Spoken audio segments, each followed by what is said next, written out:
마법의 불림오자가 부르는 노래는 매년 다르다. 실제로 론이 언급한 적이 있으며 궁금해서 확인해보니 정말 책마다 달랐다.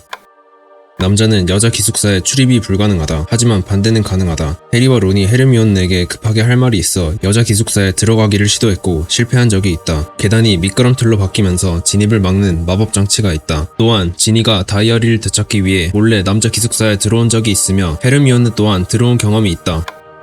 해리포터 부모님의 기일은 10월 30일 할로윈이다. 해리포터가 해그리드를 처음 만났을 때 언급된 적이 있고 고드릭 골짜기에서 볼드모트의 습격을 받았을 때 해리포터가 사경을 헤매면서 볼드모트의 기억이 공유되었을 때 언급되었다. 볼드모트는 사망할 당시 대략 70세였다고 한다. 볼드모트, 즉 톰 리틀의 다이어리에 의하면 대략 50년 전에 볼드모트는 호그와트 5학년이었으며 그 당시 해리는 2학년이었고 해리포터가 7학년이 되는 해에 사망했으므로 대략 70세라고 볼 수 있다. 덤블도어는 100살이 넘었다. 나이 얘기가 나왔으니 덤블도어의 나이를 살펴보자면 톰 리틀이 11살이 되던 해 덤블도어가 호그와트 입학을 안내해주는 기억에 의하면 머리와 수염이 붉은색이었으며 당시 호그와트 교수였으므로 적어도 100살쯤 된다고 볼 수 있다. 덤블도어가 가장 두려워하는 것은 죽은 여동생의 시체이다. 해리포터가 호그와트에 몰래 진입하기 직전 덤블도어의 동생에게 그 사연을 직접 듣게 된다. 그들에게는 장애가 있는 여동생이 있었고 덤블도어의 이기적인 선택의 결과로 여동생이 사고로 죽게 되자 이는 그에게 평생 마음의 짐이자 되돌릴 수 없는 일생의 후회로 남았다. 그리고 호크럭스를 찾기 위해 덤블도어가 먹었던 독약은 그에게 여동생이 죽었을 당시의 기억을 보여줬다.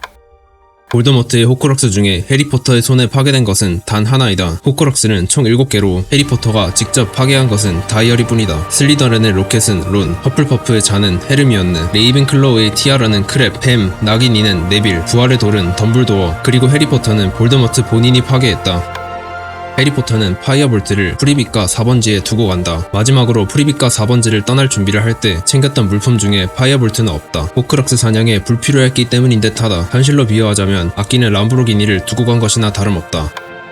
해리포터는 전반적으로 유명하긴 했지만 인기는 없었다. 해리포터는 우리에게 유명하지만 책 내 설정에서도 유명하다. 하지만 유명한 만큼 안 좋은 소문도 많았던 적이 있었는데 2편에서는 뱀과 대화한다는 사실이 알려지면서 4편에서는 트라이 위저드 시합에 참여하게 되었을 때 관종이라고, 그리고 5편에서는 정부의 횡포에 의해 부정적인 인식이 확산되었다. 해리포터는 스네이프의 기억에서 자신의 아버지의 모습을 보고 실망했다. 호그와트에 입학하기 전 항상 혼자였고 친구라곤 11살이 되어서야 처음 생겼다. 이런 환경에서 자란 해리포터는 대체적으로 소심하다고 묘사되었고 친구의 소중함을 잘 아는 인물이다. 하지만 스네이프의 기억에서 본 아버지는 약자였던 스네이프를 괴롭히고 있었으며 해리포터는 이를 보고 마치 말포이와 자신의 관계를 보는 듯 했다. 두들리는 디멘터 사건 이후 해리를 더 이상 싫어하지 않게 되었다. 마지막으로 인사를 하는 장면에서 두들리는 의외로 해리가 왜 같이 가는 게 아니냐는 말을 하고 실제로 둘은 어렸을 때와는 상당히 다른 모습으로 기분 좋게 마지막 인사를 하고 헤어진다. 론은 체스 고수이다. 마법 인공지능도 이겼다. 론이 거의 유일하게 그 누구에게도 지지 않는 것이 있다. 마법사의 도를 지키는 관문 중에 마법 인공지능과의 대결이 있었고 체스판 위에서 승리를 거머쥐었다. 하게 해줬다. 론에게는 애완형 부엉이가 있었다. 기존에 키우던 쥐를 못 키우게 되자 이에 미안함을 느꼈던 시리우스는 론에게 부엉이를 한 마리 보내줬다. 아쉽게도 영화에서는 보이지 않았다. 디테일들을 찾으면서는 최대한 소설 자체의 내용에 기반하기를 지향했으며 소설에 언급되지 않았거나 책에서 출처를 찾지 못한 디테일들은 제외했습니다. 제가 언급하지 못해 아쉬웠던 부분이 있거나 추가로 얘기해줬으면 좋겠다 하는 내용이 있으시다면 댓글로 남겨주시면 다음 영상을 만들 때 참고하겠습니다. 감사합니다.